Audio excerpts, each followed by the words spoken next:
એ ભગવતીનું પહેલું લક્ષણ એને મહાપ્રભુજીના ચરણારવિંદમાં દ્રઢ આશ્રય હોય. મહાપ્રભુજીના ચરણ સિવાયનું મન ક્યાંય ભટકતું ન હોય. પ્રીત બંધી શ્રી વલ્લભ પદ સો ઓર ન મન में આવે હો.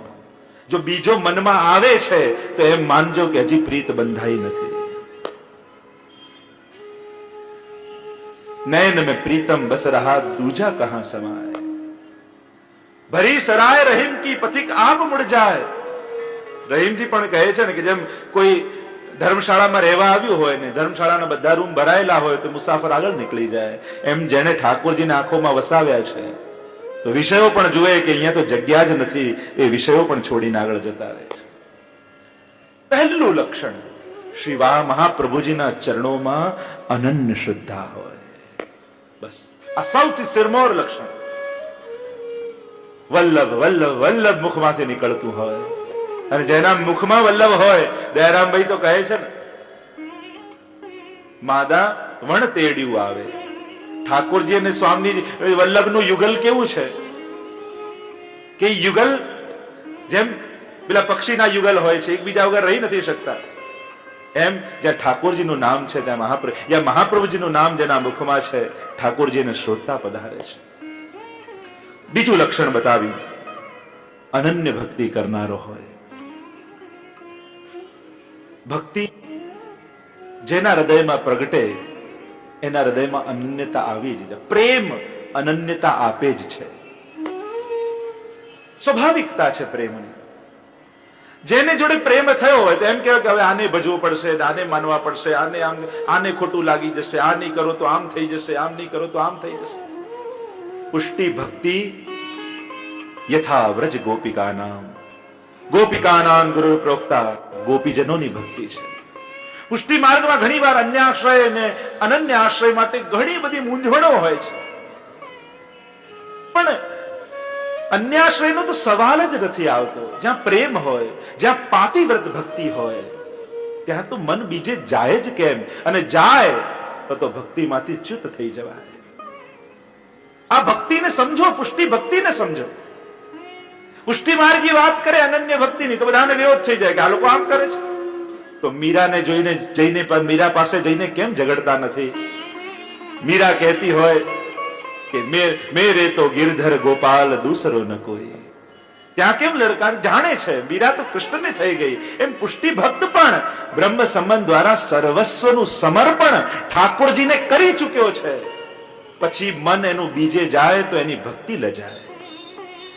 મન કેમ પ્રેમ થયો હોય મન કેમ ભટકી શકે? અને ભટકે તો પ્રેમ કેમ કહેવાય? એમ પૂછીને થાય નહીં પ્રેમ. સાહિત્યકારે આમ પૂછીને થાય નહીં પ્રેમ. દરિયાના મોજા કઈ પૂછે છે કે તને ભીંજાવું ગમશે કે કેમ? આમ પૂછીને થાય નહીં પ્રેમ. આમ પૂછીને થોડી પ્રેમ થાય. આને ખોટું લાગે, ફલાણાને ખોટું લાગે. અરે પ્રેમ થાય ને પછી તો દુનિયા એક બાજુ ને પ્રિયતમ બીજી બાજુ હોય.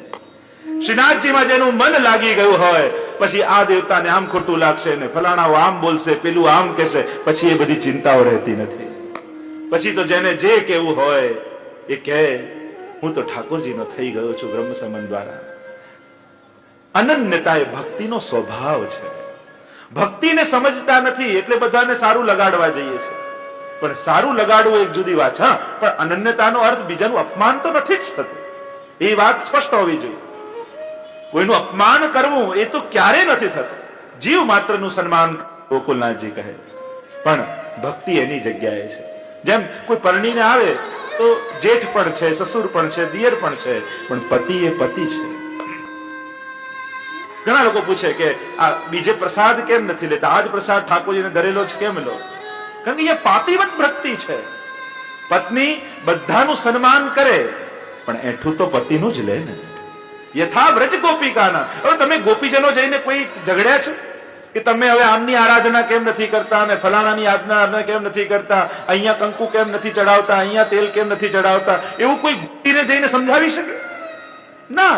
કારણ આપણે જાણીએ છીએ કે આ તો ઠાકોરજીને વરી ચૂક્યા છે. એક વર્યો ગોપીજન વલ્લભ નહીં સ્વામી બીજો. એમ પ્રત્યેક વૈષ્ણવ એક ગોપી છે અને ગોપીને કેમ સમજાવાય? આ ભક્તિ એટલે સમર્પણ. ભક્તિ એટલે ફના થઈ જવાની તૈયારી જોઈએ. એક ખાતર, અને એક હોય ત્યારે જ ભક્તિ હોય, એક હોય ત્યારે જ પ્રેમ કહેવાય. પછી તો વિકાર બની જતો હોય છે. પછી એ જ વૃત્તિઓ વિકારના નામે ઓળખાતી હોય છે. એકને વર્યો છે ત્યારે જ એ પ્રેમના પદને પામે છે, જે સર્વોચ્ચ પદ. ગોપી પ્રેમ કી ધ્વજા, જીન ગોપાલ કિયો વશ, ઉર ધરી શ્યામ ભુજા. આવો પ્રેમ થાય તો આવી અનન્ય ભક્તિ કરનાર હોવો જોઈએ. ત્રીજું કહ્યું, સંતોષી હોવો જોઈએ. ભગવદી પરમ સંતોષ એના મનમાં હોય. શેઠ પુરુષોત્તમદાસની વાર્તામાં આવે ને કે એમના સેવક સાથે પરદેશ કરવા ગયા અને રાત્રે સૂતા હતા તો ત્યાં પ્રભુ બ્રાહ્મણનું રૂપ લઈને પધાર્યા. અને બ્રાહ્મણનું રૂપ લઈને આવ્યા અને એમના સેવકને કહ્યું કે મારી પાસે એક મણી છે, એ મણી પાસે તમે જે માંગશો એ તમને મળી જશે, અને મારી ઈચ્છા છે કે એ મણી હું તમને આપી દઉં. સેવકે કહ્યું કે હું તો વૈરાગી છું, આ વૈષ્ણવની સેવામાં છું, મારે તો રોજ શેરભર ચૂન જોઈએ, મારે કઈ વધારાની જરૂર છે. હા, આ મારા શેઠજી સંસારી છે, એમને બહુ મોટો ખર્ચ રોજ થાય છે, એમ કરો એમને જઈને મણી આપ. એટલે પ્રભુ બ્રાહ્મણના વિશે આવ્યા શેઠજી પાસે અને પુરુષોત્તમદાસજીને કહ્યું કે આ મણી મારી પાસે છે ને મણી પાસે જે માંગશો એ તમને મળશે, તમને જોઈએ છે આ મણી? શેઠજીએ કહ્યું, આને શેરભર ચૂન જે આપશે ને એ જ પ્રભુ મને 10 શેર ચૂન આપી દેશે. મારે મણીનું શું કામ? હું તો ઠાકોરજીના વિશ્વાસે જીવું છું. જે આને શેર આપશે તો મને 10 શેર નહીં આપે. હું તો પ્રભુના વિશ્વાસે જીવું છું. આ મણીના વિશ્વાસે વૈષ્ણવનું જીવન ન ચાલે. સંતોષી હોવો જોઈએ.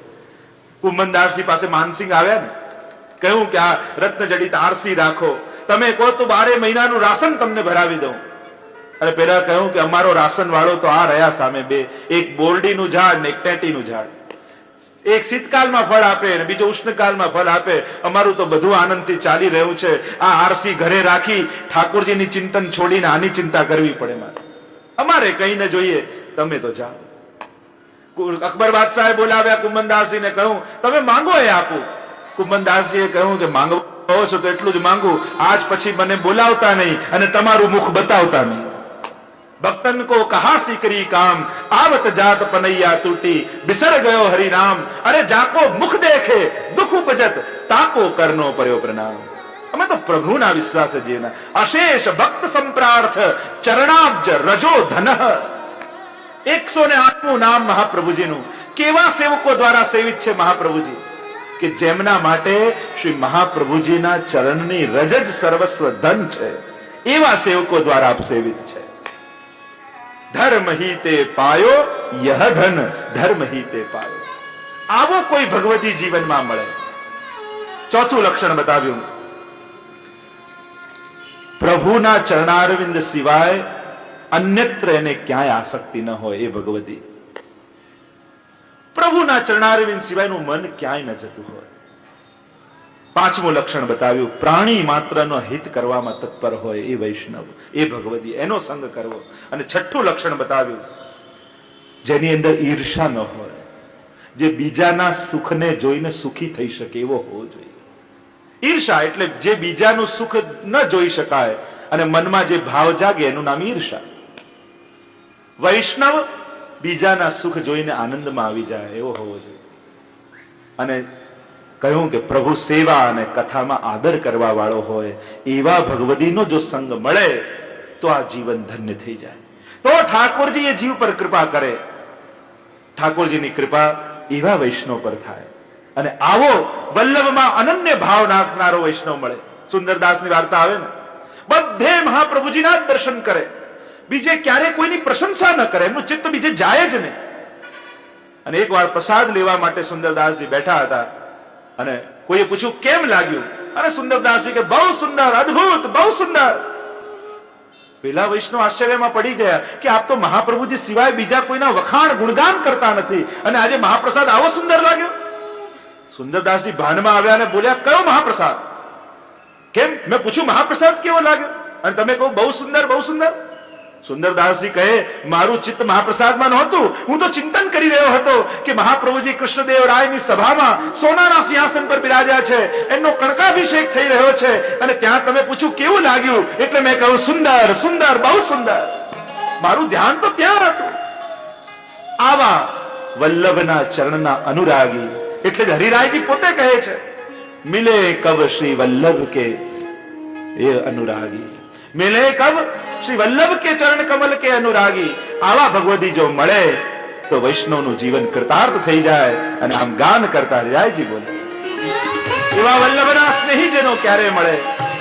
વૈષ્ણવ ઉત્સવ કરે, આए मेरे नंद नंदन के प्यारे, माला तिलक मनोहर बानो त्रिभुवन के उजियारे. વૈષ્ણવ આવતા હોય, માથે તિલક લલાટ પર, ગળામાં કંઠી હોય, જ્યારે એમ લાગે મહાપ્રભુજી શ્રીનાથજી બાબા આ વૈષ્ણવ રૂપી રથ ઉપર સવાર થઈને પધારી રહ્યા છે, એવો ભક્તિનો પ્રભાવ લાગે. દક્ષિણમાં 252 વૈષ્ણવની વાર્તામાં આવે, દક્ષિણનો રાજા એવો વૈષ્ણવ જેના ગળામાં કંઠી જુએ અને જો રાજ્યમાં ત્યાં આવે સભામાં તેના ચરણ ધોઈને પીએ, એવી વૈષ્ણવમાં શ્રદ્ધા થઈ, એવો ભાવ થયો. ઘરના લોકો દુખી થયા કે આ રાજાનું ક્યાં ચિત્ત છે. પરીક્ષા કરી, એક ગધેડું લઈને આવ્યો, એના ગળામાં કંઠી પહેરાવી અને એને સભામાં છોડી દીધો. અને રાજાની તો બુદ્ધિ બદલાઈ નહીં. ગળામાં કંઠી છે, મારા માટે વૈષ્ણવ છે. એ ગધેડાને લઈને આવ્યા અને કેસરનું જલ મંગાવી એના ચરણ પખારવા લાગ્યા. જરાય ભાવમાં ન્યૂનતા ના આવી અને ગધેડાના હૃદયમાં, એની આત્મામાં રહેલા પરમાત્મા ત્યાં પ્રગટ થઈ ગયા. બોલ્યા, તારો ભાવ ધન્ય છે, વૈષ્ણવ માટે તારી ભક્તિ ધન્ય છે, માંગ તું કંઈક માંગ મારી પાસે, તું માંગે તે આપી દઈશ. રાજાએ કહ્યું કે પ્રભુ આપ પ્રસન્ન થયા હોય તો એટલું જ માંગુ છું કે વૈષ્ણવમાં સદાય મારી આવી જ બુદ્ધિ રહે, ક્યારે મને અભાવ ના આવે અને વૈષ્ણવમાં સદા હું મહાપ્રભુજીને ઠાકોરજીને જોઈ શકું. હરિરાયજી તો આગળના શિક્ષા પત્રોમાં આંસુ સારે છે, મને અહીંયા કોઈ વૈષ્ણવનો સંગ નથી. વ જેના આગળ વલ્લભનો વ હોય, છેલ્લે વિઠ્ઠલનો વ અને સ્ન એ કૃષ્ણનો સ્ન, ત્રણેય જેના હૃદયમાં એક રૂપે બિરાજતા હોય એ વૈષ્ણવ છે. આવા વૈષ્ણવનો સંગ, આવા ભગવદી સંગ મળે તો હરિરાયજી કહે છે કે એ સેવાનું ફળ છે. અને સેવા ફળરૂપ બની જાય જ્યારે આવા ભગવતીનો સંગ મળે. અને ભગવતીના સંગથી હૃદયમાં ભાવ ઉત્પન્ન થાય, અને ભાવ ઉત્પન્ન થાય તો ભાવાત્મ રૂપ ઠાકોરજી એ વૈષ્ણવના હૃદયમાં આવીને બિરાજી જાય. આ સ્વર્ગ અને નર્ક શું છે? સદગુણોની વચ્ચે રહેવું એ જ સ્વર્ગ, અને દુર્ગુણોની વચ્ચે રહેવું એ જ નર્ક. અને એક વસ્તુ યાદ રાખજો, હૃદયમાં સ્વર્ગ બનાયા વગર ઉપરનું સ્વર્ગ મળવાનું નથી. વૃત્તિઓને જો નર્ક વાળી રાખી તો ક્યારે ઉપરનું સ્વર્ગ મળવાનું નથી. લોકો કહેતા ને કે એક રાજા પાસે, રાજા આવ્યો એક ફકીર પાસે અને કહેવા લાગ્યો કે મારે સ્વર્ગ અને નર્કના દ્વાર જોવા છે. ફકીરે કહ્યું પછી આવજે, પછી બતાવીશ. એમ કરતા કરતા મહિનો જતો રહ્યો. મહિના પછી પાછો રાજા આવ્યો, રોજ આવે અને ફકીર કહે પછી આવજે, બતાવીશ. અને મહિના પછી પાછો સળંગ આવ્યો. ફકીરને કહ્યું રાજાએ કે મારે સ્વર્ગ અને નર્કના દ્વાર જોવા છે. અને ફકીર અપશબ્દો બોલવા લાગ્યો કે અરે અરે તને કોણે રાજા બનાવ્યો? તું તો રાજા બનવાને લાયક નથી. અને જેમ તેમ બોલવા લાગ્યો. રાજાને આવ્યો ગુસ્સો કે આ ગામનો ફકીર અને હું ગામનો રાજા, મને આમ બોલે છે. આવ્યો ક્રોધ ને ખડક ખેંચ્યું ને જ્યાં મારવા જાય. ફકીરે કહ્યું જો રાજા, નર્કના દરવાજાઓ ખુલી રહ્યા છે, તારે દ્વાર જોવા છે ને?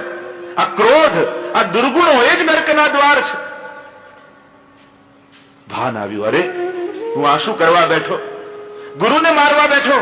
પશ્ચાતાપના આંસુ આંખમાં આવ્યા, ચરણોમાં પડ્યો. અને ત્યારે ફકીરે કહ્યું જો રાજા, સ્વર્ગના દ્વાર ખુલી રહ્યા છે, સ્વર્ગના દરવાજાઓ ખુલી રહ્યા છે. સદગુણોની વચ્ચે રહેવું એ જ સ્વર્ગ.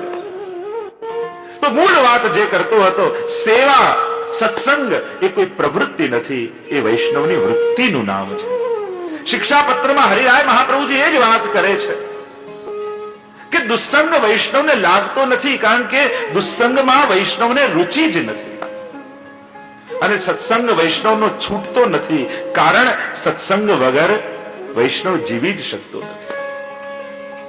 સત્સંગ એ ભોજન નથી, સત્સંગ એ દવા નથી. શાસ્ત્રોમાં ભલે ને ઔષધિ કહી, પણ આપણે દવા રૂપે સત્સંગ નથી સ્વીકારવાનું, ભોજન રૂપે સ્વીકારવાનું. જેમ દવા તો બીમાર પડે ત્યારે માણસ ખાય અને બીમારી જતી રહે તો દવા મૂકી પણ દઈએ, પણ ભોજન વગર તો એકે દિવસ ન ચાલે. એમ સત્સંગને દવા ન માનશો, સત્સંગને ભોજન રૂપે સ્વીકાર કરો. આમ શિક્ષાપત્રના માધ્યમથી સત્સંગ એ મનની વૃત્તિ બની જશે. અને વૃત્તિ બની જશે તો એનો આનંદ આવવા લાગશે, એનો થાક નહીં લાગે. પરિશ્રમ તો એનો આપણને પડે જેમાં રસ ન હોય. સેવામાં એવો રસ પ્રગટ થાય, એમ થાય કે અરે 3 કલાક ક્યાં સેવામાં પૂરા થઈ ગયા, અરે 3 કલાક સત્સંગમાં ક્યાં જતા રહ્યા, ખબર ન પડી. અને જ્યારે આ રીતે સમય પર વિજય થાય ત્યારે માનવું કે આજે સાચા અર્થમાં સત્સંગ થયો, આજે સાચા અર્થમાં સેવા થઈ. ગઈકાલે પ્રથમ શિક્ષાપત્રને વિરામ તરફ આપણે લઈ ગયા હતા. શ્રી મહાપ્રભુ હરિરાયજી ગોપેશ્વરજીના શોકને દૂર કરી રહ્યા છે એક એક શ્લોકના માધ્યમથી. ચિંતાને ચિંતનમાં ફેરવવાનું કાર્ય મહાપુરુષ કરે, સત્સંગ કરે. સંશયને શ્રદ્ધામાં ફેરવે. શંકાનો નકશો લઈને શ્રદ્ધા સુધી જવું છે, શંકાનો નકશો લઈને શ્રદ્ધા સુધી જવું છે, પગમાં લંકાની ધૂળ છે ને અવધ સુધી જવું છે. આ સંશયને શ્રદ્ધામાં ફેરવી નાખે એ જ સત્સંગ. પ્રથમ શિક્ષાપત્રને વિરામ આપતા છેલ્લા શ્લોકમાં હરિરાય મહાપ્રભુજી બોલ્યા, શ્રી ઠાકોરજી, શ્રી મહાપ્રભુજી, ભગવદીઓએ એમને આપણને પોતાના બનાવ્યા અને આમ આપણું હૃદય શુદ્ધ થયું તો આ બધા સર્વ કાર્યો કેવલ ને કેવલ હરિરાયજી કહે છે કે મહાપ્રભુજીની કૃપાથી જ સિદ્ધ થશે. સર્વમ શ્રી વલ્લભાચાર્ય પ્રસાદેન ભવિષ્યતિ. પુષ્ટિ માર્ગ વલ્લભની કૃપા વગર ફલિત થતો નથી. ગમે તેટલા સાધન કરી લો પણ વલ્લભના ચરણોમાં જો શ્રદ્ધા નથી તો આ પુષ્ટિ ભક્તિ ક્યારેય ફલિત નહીં થાય. આ નિશ્ચિત વાત છે. જો એક મોટું મકાન હોય, મકાનથી નાનું એનું ઓરડો હોય, ઓરડાથી નાનું એનું બહાણું હોય, મુખ્ય દ્વાર, બારણાથી નાનું એની સાંકળ હોય, સાંકળથી એ નાનું એનું તાળું હોય અને તાળાથી એ નાની એની ચાવી હોય, પણ એ નાની ચાવી આખા મકાનનો અધિકાર રાખે છે. ચાવી જેની પાસે છે એમ કહે આ મકાન મારા હાથમાં છે. હવે આટલું મોટું મકાન, એનાથી નાનું એનું ઓરડો, એનાથી નાનું એનું બારણું, એનાથી નાનું એની સાંકળ, એનાથી નાનું એનું તાળું, એનાથી નાનું એની ચાવી, એમ પુષ્ટિ માર્ગનું મકાન ગમે તેટલું મોટું હોય પણ મહાપ્રભુજીનું નામ એ મકાનની ચાવી છે અને એ જેના હાથમાં નથી એ ક્યારે એમાં પ્રવેશ કરી શકતો નથી, એ ક્યારે પુષ્ટિ ભક્તિમાં એનો પ્રવેશ થતો નથી. તો વલ્લભના ચરણોમાં રહેલી શ્રદ્ધા, શ્રી હરિરાય મહાપ્રભુ તો 108 સાખીઓ ગાતા પ્રથમ સાખીમાં એ જ કહે, શ્રી વલ્લભ પદ બંધો સદા સરસ હોત સબ જ્ઞાન રસિક રટત આનંદ સો કરત સુધારસ પાન. શ્રી વલ્લભ પદ બંધો સદા સરસ હોત સબ જ્ઞાન. આ પુષ્ટિ ભક્તિનું જ્ઞાન એ મહાપ્રભુજીના ચરણોના આશ્રય વગર ફલિત થતું નથી. પડે સુને લીખે નહીં આવે. આ માર્ગ તો એવો છે, કોઈ બેસાડીને આખા 16 ગ્રંથ તમને મોઢે કરાવી દે, આખા શિક્ષાપત્ર મોઢે કરાવી દે, પણ એનાથી શું? એ જ્ઞાનીની સ્થિતિ તો ભૂગોળના શિક્ષક જેવી. ભૂગોળના શિક્ષકને બધી ખબર હોય કે આ નદી કેટલી લાંબી છે, કેટલી ઊંડી છે, ક્યાંથી નીકળે છે અને ક્યાં પહોંચે છે, પણ એ નદીમાં નાહવાનો આનંદ શું છે એ શિક્ષક જાણતો હતો નથી. બસ સાધારણ જ્ઞાનીઓની અવસ્થા તો એવી જ છે. પુષ્ટિ માર્ગના સ્તોત્ર પાઠ ગ્રંથો ભલે મોઢે કરી લઈએ પણ જ્યાં સુધી વલ્લભની કૃપાથી પુષ્ટિ ભક્તિનું દાન તમને થયું નથી ત્યાં સુધી એની કણિકાને પણ આસ્વાદ તમે કરી શકતા નથી. એટલે એક વાત સાર રૂપે અહીં બેસેલા સમસ્ત વૈષ્ણવે સમજી લેવાની છે, વલ્લભના ચરણોમાં શ્રદ્ધા રાખ્યા વગર ગમે તેટલી વાર શ્રીનાથજી જઈને પૂનમ ભરી આવો પણ શ્રીનાથજી બાબા દ્રષ્ટિએ આપવાના નથી. વ્રજધામમાં આવો તો સૌથી પહેલા બાજુમાં શ્રી મહાપ્રભુજી બિરાજે છે, એમને દંડવત કરી આજ્ઞા લેજો કે હવે શ્રીનાથજીના દર્શને જાઓ અને ત્યારે જ્યારે દર્શન કરશો ત્યારે કંઈક જુદા જ દર્શન થશે. સીધા દોડતા દોડતા શ્રીનાથજી બાબા પાસે જઈએ એના કરતા ઉત્તમ દર્શનનો ક્રમ તો એ જ છે. નાથ દ્વારા પણ જાઓ ને શ્રીનાથજીના દર્શન કરવા તો વિઠ્ઠલનાથજીના મંદિરમાં હરિરાયજીના બેઠકજી છે ત્યાં દંડવત કરી આજ્ઞા લઈને પછી શ્રીનાથજીના દર્શન કરજો. ત્યારે કંઈક જુદો જ અનુભવ શ્રીનાથજી બાબા કરાવશે. આપણે નાથ દ્વારા જઈને આવીએ છીએ તો ખરા, પણ કેટલા લોકો ત્યાં હરિરાય મહાપ્રભુજીની બેઠકજીમાં દંડવત કરવા જતા હશે? અડધો કિલોમીટર દૂર નથી. ઘણાને તો આજે ખબર પડી હશે કે ત્યાં બેઠકજી છે. અને એટલે જો પ્રત્યેક પ્રાચીન હવેલીઓમાં કોઈ ને કોઈ આચાર્યશ્રીના પાદુકાજી બિરાજતા હોય છે અને એમને દંડવત કરી ગાદીજી ઘણી જગ્યાએ બિરાજતા હોય છે અને ત્યાં દંડવત કરી પછી એ સૈવ્ય સ્વરૂપને દર્શન કરવા જવાય, ત્યારે સાચા અર્થમાં દર્શન થાય. એટલે શિક્ષાપત્રની કથાનું ફળ એમ માનીશ કે આજ પછી જયારે પણ નાથ દ્વારા જાઓ ત્યારે હરિરાયજીને સન્મુખ જરૂર થજો, કે જેમણે આવી કૃપાની વર્ષા આપણા સૌ પર કરી, શિક્ષાપત્રના માધ્યમથી ગોપેશ્વરજીને માધ્યમ બનાવી સમસ્ત પુષ્ટિ સૃષ્ટિ પર એમણે કૃપા કરી છે. શ્રી મહાપ્રભુજીની કૃપાથી હરિરાય મહાપ્રભુજી કહે છે કે સગળું સિદ્ધ થશે. શ્રી વલ્લભ ચરણ થકી સૌ પડે સહેલું. અઘરું છે ને સહેલું થઈ જાય એમ પુષ્ટિ માર્ગ બહુ ક્લિષ્ટ છે,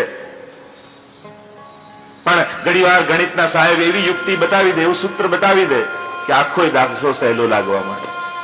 એમ હરિરાયજી આપણને ચાવી આપી રહ્યા છે કે આ દૂરથી દેખાતો અઘરો દાખલો છે ને પુષ્ટિ માર્ગ રૂપી શ્રી વલ્લભના ચરણોને પકડી લેશો ને તો સાવ સહેલો થઈ જશે.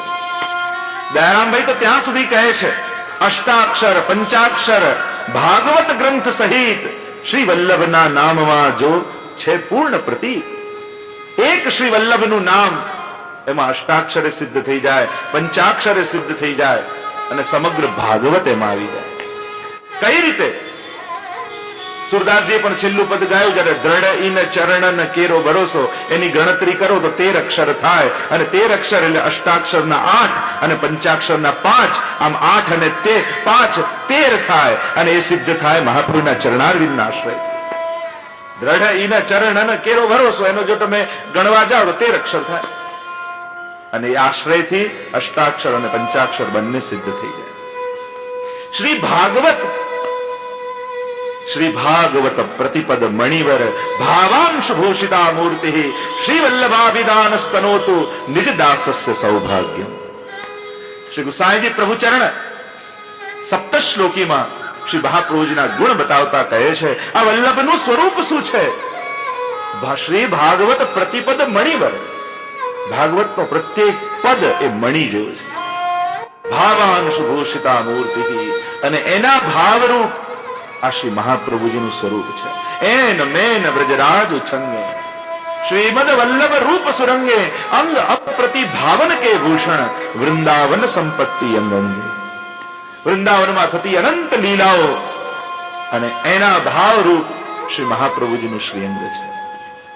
ચાવી બતાવી કે મહાપ્રભુજીની કૃપાથી આ જે પણ કર્તવ્યો મેં બતાવ્યા, જે 10 કર્તવ્યો 24 શ્લોકમાં બતાવ્યા છે, એ બધા જ 10 કર્તવ્યો મહાપ્રભુજીના આશ્રય દ્વારા સિદ્ધ થશે.